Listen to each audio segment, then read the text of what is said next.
Hi, my name is Adriana and I'm going to be doing my speech on incest.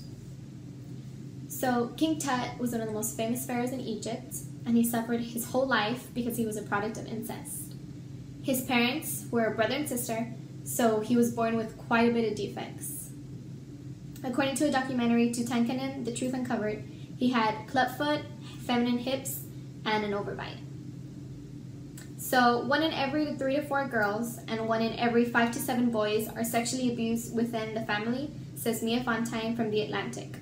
Most people don't realize how big of an issue this is because they don't really like talking about it. Most people just avoid the topic in general or don't really touch into it because it's too harsh of a subject to be discussing. And I chose this topic because of an incident that had happened within my family a few years back. So I believe incest should have firmer laws and prosecutions to those involved because it's already illegal in most states. Also because it's unhealthy, it's frowned upon in the Bible, and it's a huge taboo in America. First, I will explain the medical issues that go along with being in an incest relationship. Next, I will explain how the Bible frowns upon it. And last, I will explain how much of a taboo it is in America. So first, incest is any sort of sexual relationship with someone who share the same blood and genes with. In a study of relatives having sex, 40% of children were born with serious disorders or defects, and 14% were born with mental disabilities. Incest wasn't much of a taboo in the early days because they didn't have much of the technology that we have now, so they didn't realize all the children that were being born with defects were the cause of incest. But within time, with our technology, now we realize that with sharing the same genes within our family and having children, that's what causes the defects.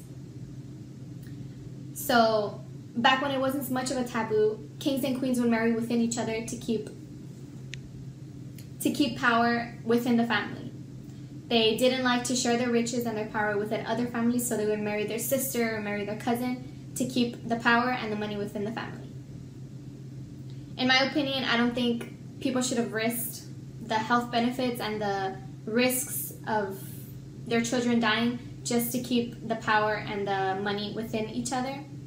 Like I mentioned before, King Tut had serious defects, and in his corpse, when they found it, it said people have now found that he died around the age of 19.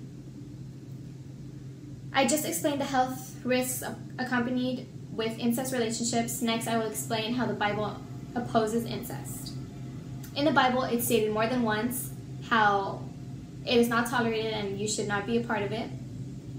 In Leviticus 20:14, the Bible states, "If a man marries both a woman and her mother, he has committed a wicked act. The man and both women must be burned to death to wipe out such wickedness from among you." So that's pretty straightforward, but some people like arguing the fact that Adam and Eve were the first ones on earth, and of course to populate this earth, they had to, their children had to mate within each other. So obviously the brothers and sisters would mate, and obviously after that the cousins would mate, so everybody was interrelated somehow. And some people like using that as an explanation for it to be normal. But I agree that it may be seen as sort of a contradiction, but it states in the Bible more than 10 times that there's different times in the Bible where it explains that word by word that incest should not be tolerated and you should not be involved with incest.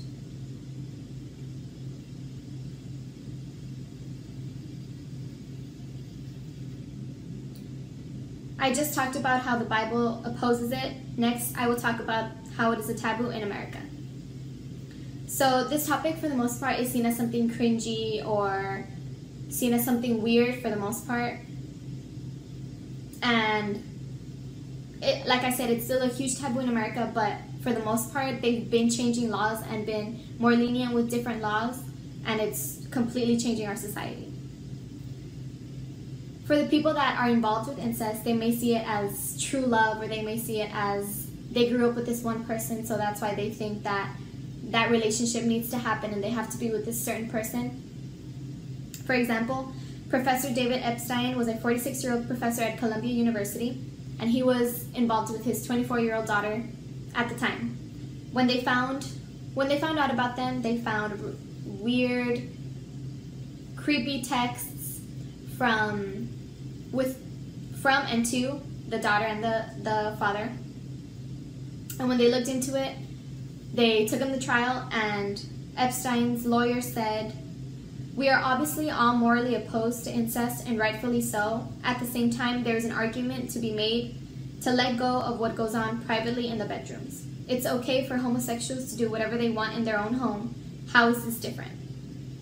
I completely disagree that homosexuals and I don't believe homosexuals and incest should be on the same level. It's completely different. They're two completely different topics. So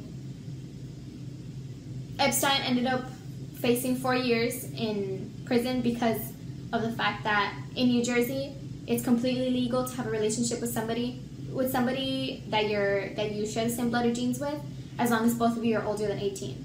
And at the time she was 24 and he was 46. So that was perfectly fine for both of them. Like I said, I completely disagree with this. And because certain states are already changing and being more lenient with the laws and changing the laws when it was completely banned everywhere some time ago. They're changing their laws and accepting different people. And it's completely changing our society.